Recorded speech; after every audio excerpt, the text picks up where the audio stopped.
करते हैं जिसमें अपने को दोनों चीज़ें बनानी है। क्या क्या बनाना है? पहला तो साझेदारों की पूंजी खाता जो कि स्थायी और परिवर्तनशील दोनों ही स्थिति में। ठीक है, हमारे पास एक क्वेश्चन दे रखा है। क्वेश्चन में बोला है एक्स और वाई, एक्स तथा वाई एक फर्म में 3:2 के अनुपात में क्रमशः 75,000 और 50,000 की पूंजी से साझेदार हैं। मैं लिखते जाता हूँ यहाँ पे एक्स और वाई दो पार्टनर हैं बेटा, है ना। इनकी रेशियो क्या दे रखा है? 3:2। पूंजी इन्होंने लगा रखी है। ये पूंजी कौन सी है?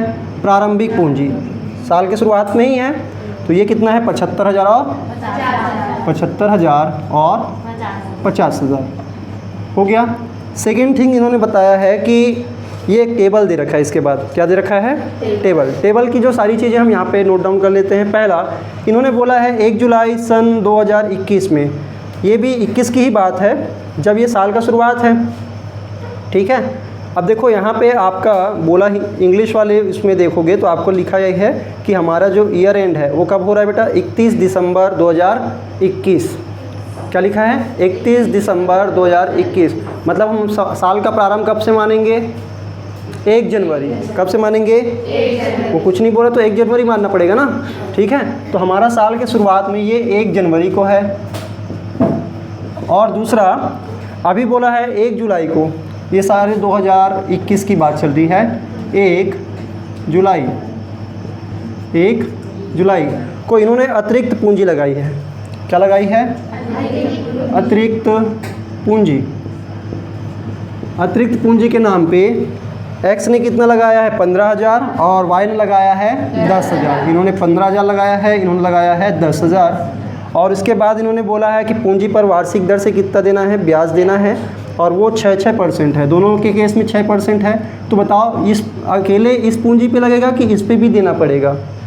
दोनों पे देना पड़ेगा, है ना। लेकिन टाइम का थोड़ा सा ध्यान रखेंगे। हमको दोनों पे क्या देना है?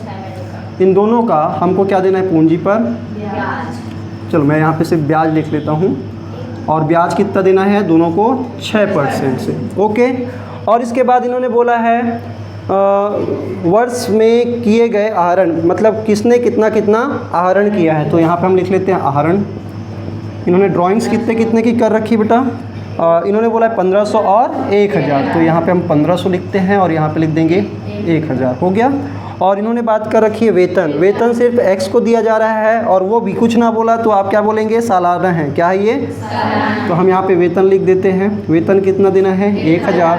और वो सिर्फ एक्स को दिया जा रहा है, वाई को नहीं दिया जा रहा है। और बोला गया है कमीशन, जो कि दोनों को देना है।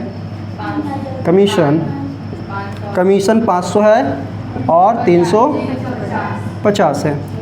और फिर यहाँ पे बोला है वर्ष में हानि का भाग। वर्ष में हानि का भाग कितना कितना है बेटा? 3,000 और 2,000। इन्होंने हानि दे रखा है ना। वर्ष में हानि, वर्ष में हानि कितना कितना दे रखा है इन्होंने? 3,000 और 2,000। ठीक है। और क्या लिखा है? आहरण पर ब्याज। मतलब ब्याज किस पे देना है? आहरण पे कितना % है? 90% नहीं दिया है। यहाँ पे डायरेक्टली अमाउंट निकाल के दे दिया है। इतना कुछ दिया है। और इसमें क्या लाभ दिया है? कहीं पे नहीं दिया है। लाभ नहीं दिया ना। चलिए शुरू करते हैं क्वेश्चन को। कहाँ से शुरू करें? हम डायरेक्टली यहाँ पे बनाने वाले हैं साझेदारों की कौन से खाता। एक्चुअल में जो वर्ष में हानि दी है ना बेटा, ये जो है आपके लाभ हानि खाते से लिया गया है, जो कि लाभ हानि नियोजन खाते से। कौन से खाते से? लाभ हानि नियोजन। क्योंकि इस वाले क्वेश्चन में आपको लाभ हानि खाता बनाने के लिए, नियोजन खाता बनाने के लिए नहीं बोला जा रहा है। तो वहाँ पे जो लास्ट में हम क्या निकालते हैं? क्या निकालते हैं लास्ट में? हम शेष को जो रहता है उसको उस अनुपात में बांट देते हैं। बांटते कि नहीं बांटते हैं? तो ये वर्ष में जो हानि है ना, हानि है उसको ये देखो लास्ट में इन्होंने बांट रखा है। किस अनुपात में बांट रखा है? 3,000 और 2,000, मतलब 3:2 के अनुपात में। जैसे हम लाभ हानि नियोजन खाता बनाते हैं तो जो भी शुद्ध लाभ जो बच जाता है लाभ, उसको हम क्या करते हैं? लास्ट में वेतन से और ये कमीशन वगैरह देने के बाद, पूंजी पे ब्याज देने के बाद हम उस लाभ को उन साझेदारों में क्या करते थे, बांटते थे। अब इस बार क्या हुई होगी, हानि। क्या हुई होगी, हानि। और हानि की वजह से हमने इन हानियों को कितने में बांट दिया है, 3000 और 2000। अपने को डायरेक्टली क्या बनाना है अब, साझेदारों की पूंजी खाता, और वो दो परिस्थितियों में। किन किन परिस्थितियों में, दो परिस्थितियों में। पहला, जब क्या हो, हमारा परिवर्तनशील हो। क्या हो बेटा, परिवर्तनशील। देखो इसमें बनाने की ज़रूरत नहीं पड़ी क्योंकि ये सारा कुछ दिया जा चुका है। अगर ये नहीं देता ना, वर्ष में हानि का लास्ट में कितना कितना किनको जा रहा है करके, तो हम यहाँ पे क्या बनाते हैं, लाभ हानि नियोजन खाता बनाते हैं। अभी बनाने की रिक्वायरमेंट नहीं है। अब क्या करेंगे, यहाँ पे लिख देंगे साझेदारों की पूंजी खाता। परिवर्तनशील जब बनाते हैं तो सिर्फ एक ही खाता बनाते हैं एक्स्ट्रा, कौन सा, साझेदारों की पूंजी खाता। और ये एक प्रकार का कैसा खाता है, व्यक्तिगत खाता है। कैसा खाता है बेटा, व्यक्तिगत, जिसमें साझेदारों से संबंधित चीज़ें लिखी जाएगी, और जो जो लाभ साझेदारों को देना है वो क्रेडिट साइड में, और जो जो उनसे लेना है ना, उसको हम क्या करेंगे, डेबिट साइड में। अगर यहाँ पे लाभ होता है तो क्रेडिट में आएगा, है कि नहीं, लाभ होता तो क्या आता, क्रेडिट में आता, और हानि हो गई तो किधर दिखाएंगे, डेबिट में। समझ में आ रहा है। वहाँ पे हम लिखते थे, क्या लिखते थे, यहाँ पे लाभ हानि नियोजन खाता करके लिखते थे, और जो लाभ का राशि था वो इधर लिख देते थे। लेकिन इस बार क्या हुआ है, हानि हुई है। चलो अब बारी बारी से हम क्या करेंगे, पहले पूंजी का शेष लिख लेते हैं। पूंजी का शेष कितना है, तो यहाँ पे शेष लाया गया, कितना लिखेंगे, प्रारंभिक पूंजी को लिखेंगे। सबसे शुरुआत में कितना है, 75,000 और 50,000 हो गया, इजी। अब इसके बाद इन्होंने अतिरिक्त पूंजी लगाई है, तो पूंजी बढ़ेगी ना। अब पूंजी बढ़ेगी तो इधर थोड़ी ना लिखेंगे, इधर तो आहरण लिखते हैं, इधर क्या लिखेंगे, पूंजी। अतिरिक्त पूंजी कितनी कब लगाई गई है, 1 जुलाई को लगाई गई। कितना कितना, 15 और 10। तो यहाँ पे हम लिखेंगे रोकड़ लिख देंगे। क्या लिख देंगे, रोकड़। क्यों रोकड़ लिख रहे हैं, क्योंकि रोकड़ ही लगाए रहते हैं। मान के चलते हैं ना कि पूंजी में अगर कुछ ना बोला जाए तो क्या लगाते हैं, रोकड़ लगाते हैं। तो यहाँ पे हम क्या बोलेंगे, क्योंकि रोकड़ खाता विकलन पूंजी खाता से, एक्स की पूंजी और वाई की पूंजी, तो हम एक्स और वाई की पूंजी खाता बना रहे हैं, तो रोकड़ खाता को क्या लिखेंगे, उसकी खाता वही बनाते समय रोकड़ लिखेंगे।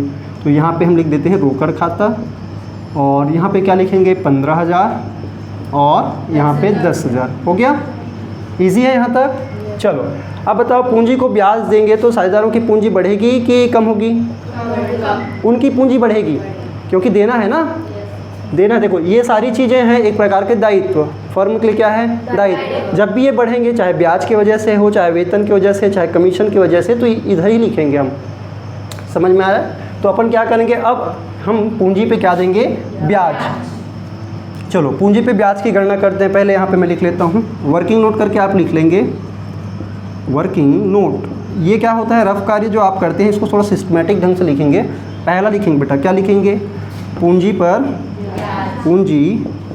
पर ब्याज की गणना।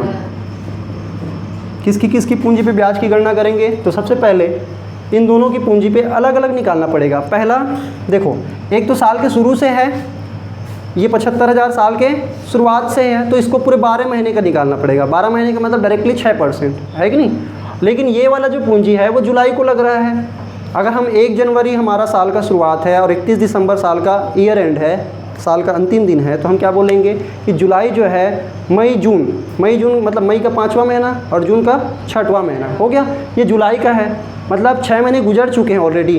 तो 6 महीने के बाद क्या दिया जा रहा है, 1 तारीख को दिया जा रहा है। मतलब ये जो पैसा है ना, 15,000 और 10,000, ये जो है साल के आधे साल के लिए ही रहा। किसके पास, फर्म के पास। तो फर्म क्या करेगा, क्या पूरे साल भर का देगा क्या, इसमें ब्याज नहीं देगा। कितने देगा, सिर्फ 6 महीने का। तो यहाँ पे हम x और y लिख देंगे। अब 2 प्रकार से निकालेंगे, अलग अलग निकालेंगे। पहले इस 75,000 पे डायरेक्टली 6%, 75,000, ठीक है, 75,000 पे डायरेक्टली हम क्या लगाएंगे, 6%। गुना 12/12 करने की ज़रूरत नहीं है। इसके साथ साथ अतिरिक्त पूंजी पे भी लगाएंगे, तो उसको जोड़ना पड़ेगा ना, उस पर भी ब्याज निकलेगा। तो कितना निकालेंगे, 15,000 पे 6% लगेगा, लेकिन साल भर के लिए नहीं, सिर्फ जब महीने का दिन महीना लिखते हैं तो बटे 12 कर देंगे। ठीक है, समझ में आया। नहीं दिख रहा है पीछे वाले को, थोड़ा खड़ा हो जाएंगे, कोई दिक्कत नहीं, ठीक है, 5 मिनट के लिए। अब यहाँ पे हम क्या करेंगे, इसको तो काट पीट के हम क्या कर सकते हैं, सॉल्व कर सकते हैं। करिए कितना आएगा, ये हो जाएंगे 0 5 6 के 30, 3 हो गया, 7 6 के 42 और 3 कितना हो गया 45, 4500 प्लस ऐसे ही आएगा ना। और इसमें क्या होगा, ये हो जाएगा 6 दूनी 12, 2 तिया 6 और यहाँ पे हो जाएगा 15 तिया 45 और कितने 1 0 450, 4500 और ये 400 कितना हो जाएगा 4950। तो इसको लिख देंगे 4950। एज इट इज़ हमको क्या करना है, x के लिए निकाल लिया, अब किसके लिए निकालना है, y के लिए। आप इसके नीचे लिखेंगे बेटा, मेरे पास जगह नहीं है, मैं नीचे नहीं लिख रहा हूँ। आप क्या लिखेंगे फिर, y के लिए जब निकालेंगे तो क्या बोलेंगे, पहले 50,000 पे 6% देंगे पूरे साल भर के लिए, 50,000 का 6% प्लस 10,000 का 6%, लेकिन ओनली 6 महीने के लिए। कितने महीने के लिए, 6 महीने के लिए। समझ में आया कि नहीं आया, आया। चलो अब इसका कितना आएगा, इसका ये 3,000 हो जाएगा और ये वाला 300, 6 दूनी 12, 2 तिया 6, अब 0 0 कट जाएंगे तो बचा 100 गुना 3, तो ये हो जाएंगे प्लस का 300, तो कितना हो गया 3000। बस यही निकालना, इसमें थोड़ा सा कठिन हो सकता था लेकिन ये इजी है कि नहीं है, है। अब यहाँ पे क्या करेंगे, पूंजी पे ब्याज साझेदारों के लिए क्या है, लाभ है, तो उन्हीं के लाभ को उनकी पूंजी में क्या करेंगे, जोड़ेंगे। जैसे आपके बैंक से क्या ब्याज मिलता है तो आपके खाते में बढ़ जाता है ना बैलेंस, तो उसी तरह से हम क्या करेंगे, बैलेंस को बढ़ाएंगे। बढ़ाने के लिए इधर ही लिखेंगे, तो यहाँ पे मैं लिख लेता हूँ पूंजी पर ब्याज। पूंजी पर ब्याज कितना कितना देना है, तो ये हमने निकाल लिया है 4950। एक बार दोबारा से आप कैलकुलेट कर लेना, कहीं तो रॉन्ग तो नहीं है। और दूसरा क्या है 3300 हो गया। चलिए इसके बाद क्या है, पूंजी पे ब्याज हो गया। आहरण, आहरण किधर आएगा, इस तरफ, क्योंकि पूंजी पे बढ़ाने का मतलब इधर क्रेडिट करते हैं, तो डेबिट करेंगे आहरण को। क्या लिखेंगे, आहरण, दोनों ने आहरण कर रखा है तो दोनों से क्या करेंगे, दिखाएंगे कितना, आहरण का 1500 और इसमें 1000। दूसरा वेतन, वेतन साझेदारों को क्या दिया जाता है, वेतन। अगर बोला है वेतन देना है तो वेतन किसको दिया जा रहा है, सिर्फ एक्स को। और ये फर्म के लिए हानि जरूर है लेकिन साझेदार के लिए लाभ है ना, तो उनकी पूंजी में जुड़ेगा। तो हम क्या लिखेंगे, साझेदार को वेतन, या सिर्फ वेतन भी लिखेंगे तो कोई दिक्कत नहीं है। वेतन किसको देना है, एक्स को, तो यहाँ पे हम लिख देते हैं एक्स को 1000 का वेतन और यहाँ पे कुछ नहीं आएगा, ठीक है। कमीशन भी देना है तो ये भी उसी तरह से है। कमीशन कितना देना है बेटा, 500 और 350 हो गया। वर्ष में हानि, बताओ क्या करें इसका, डेबिट साइड लिखेंगे। क्या लिखेंगे, क्रेडिट तब करते हैं जब लाभ होता है, उसके खाते में बढ़ेंगे। क्या होंगे, उसके खाते में बढ़ेंगे कब, जब लाभ होगा तब। लेकिन घटेंगे कब, जब हानि होगा। और हानि दोनों लोग उठा रहे हैं कि नहीं उठा रहे हैं। और ये अनुपात दिया है ना, इसको अगर अभी नहीं भी देखेंगे तो ये समझ में आ रहा है कि ये 3:2 के अनुपात में ही बटा हुआ है। तो हम यहाँ पे लिख देंगे, क्या लिखेंगे, वर्ष में हानि, इसको हम बोलेंगे लाभ हानि नियोजन खाते से आया हुआ हानि है। वो कहाँ से आया हुआ हानि है, ये लाभ हानि नियोजन है। इसके पहले नहीं तो एक हानि या एक लाभ देता ना, तो वो कौन सा वाला रहता, वो शुद्ध लाभ या शुद्ध हानि होता। अब ये बांट के दिया है, मतलब ये कौन सा बांटा हुआ हानि कब बट रहा है, ये लाभ हानि नियोजन खाते में बटा है, उससे पहले तो बटता नहीं है ना। तो हम यहाँ पे क्या लिखेंगे, वर्ष में हानि, तो इसको हम लिखेंगे लाभ हानि नियोजन खाता, नियोजन खाता से। अब बताओ किसको कितना हानि देना है, 3000 का हानि ये लेंगे और 2000 का हानि इनके ऊपर है। अब यहाँ पे बताओ ब्याज, ये किस पर ब्याज है, आहरण। पूंजी पे ब्याज पूंजी को बढ़ाता है और आहरण पूंजी को घटाता है। तो आहरण पे ब्याज भी क्या करेगा, एक प्रकार से घटाने वाली ही चीज़ है। किसको घटाने वाली चीज़ है, पूंजी को। हम बना रहे हैं पूंजी खाता, तो आहरण पे ब्याज क्या करेगा, पूंजी को घटाएगा। कैसे घटाएगा, तो इधर लिखेंगे, तो हम लिखेंगे आहरण पर ब्याज। वो कैलकुलेट करके दिया है, नहीं देता तो हमको यहाँ पे कुछ परसेंट दिया रहता, 5-10% जो भी है, और उस पर हमको यहाँ पे निकालने पड़ते हैं, ठीक है। चलो अब इन्होंने दिया है तो हम उसी को लिख लेते हैं 90 और 60 हो गया। यहाँ तक कोई दिक्कत नहीं है, बस ख़त्म क्वेश्चन, क्वेश्चन ख़त्म है। अब इसके बाद हमको क्या करना है, इसको टोटल करना है। करिए टोटल कितना कितना आता है।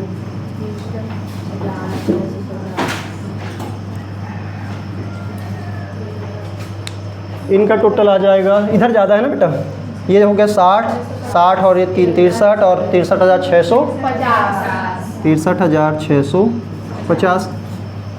इसको देखो तो ये हो गया 75, ये कितना हो गया 90 और 95 और 96,450 है ना, हो गया। तो इधर भी हम लिख देंगे 96,450 और यहाँ पे 63,650। अब यहाँ पे शेष निकालिए, कितना शेष बचता है इसका, शेष निकालेंगे तो यहाँ पे 3,060 माइनस करने हैं। तो यहाँ पे हम बोल सकते हैं ये हो जाएगा 63 से ये हो जाएगा 60,000 और 600 से अगर अपने को 650 से 60 माइनस करना है तो 590 हो गया। और इसमें कितना आएगा, इसमें 4,590 कम करना है, 4,590 कम करना है। बताओ कितना हो जाएगा, 0 और ये हो जाएगा 6 और ये हो जाने वाले हैं 5 और 6 हो जाएगा, तो ये हो जाने वाले 8 और ये हो जाने वाले 5 और ये 1 हो जाएगा 91,860। ठीक है, करेक्ट है। चलो अब इसमें हम क्या करेंगे, लिख देंगे, क्या लिखेंगे बेटा, शेष ले गए। ये अगले साल के लिए, जैसे इस साल के लिए तो ये शेष ले गया लिखा है, अगले साल ये क्या कहाँ पे आएगा, यहाँ पे आएगा। समझ में आया नहीं आया, अगले साल ये कहाँ आएगा, यहाँ पे आएगा। बैलेंस ठीक है।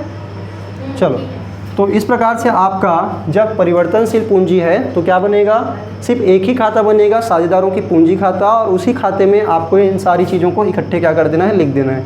और इसमें क्या होती है कि प्रारंभिक में जो पूंजी रहती है वो अंत में क्या हो जाती है, चेंज, इसलिए हम इसको क्या बोलते हैं, साझेदारों के लिए परिवर्तनशील पूंजी खाता। ठीक है, या तो ओनली परिवर्तनशील बोलो या परिवर्तनशील पूंजी खाता है, तो सिर्फ एक ही खाता बनेगा। अब इसके बाद क्या है, एक ठो इसके बाद और है जिसको हम थोड़ी देर बाद बनाएंगे। ठीक है, इसको जल्दी से नोट डाउन करिए।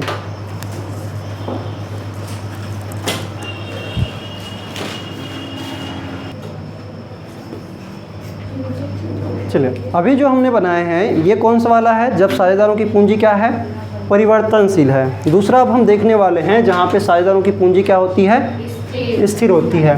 पिछले क्लास में हमने देखा है कि साझेदारों की पूंजी जब स्थिर होती है तो वहाँ पे हमको दो प्रकार के खाते बनाने पड़ते हैं। कौन कौन से दो प्रकार के खाते, एक तो साझेदारों की पूंजी, साझेदारों की पूंजी खाता, और दूसरा होता है साझेदारों का चालू खाता।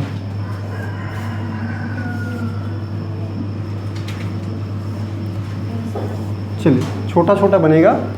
अब हमको क्या करना है, एक प्रकार से ये जो खाता हमने बनाया है इसमें दोनों क्या है, मिक्सचर है, मिक्सअप है। तो हम क्या करेंगे, इसको दो भागों में इस प्रकार से बांटेंगे और ये हमारा बनने वाला है, पहला साझेदारों की पूंजी खाता और दूसरा बनेगा साझेदारों का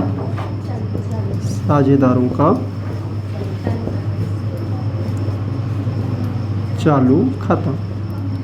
ऐसा क्यों करते हैं, ये पार्टनर्स के ऊपर डिपेंड करता है कि वो अपनी पूंजी को स्थिर रखना चाहते हैं या परिवर्तनशील रखना चाहते हैं। आपको क्वेश्चन अगर ये बोल रहा है कि परिवर्तनशील है या स्थिर है, ये कौन सी स्थिति में है, स्थिर पूंजी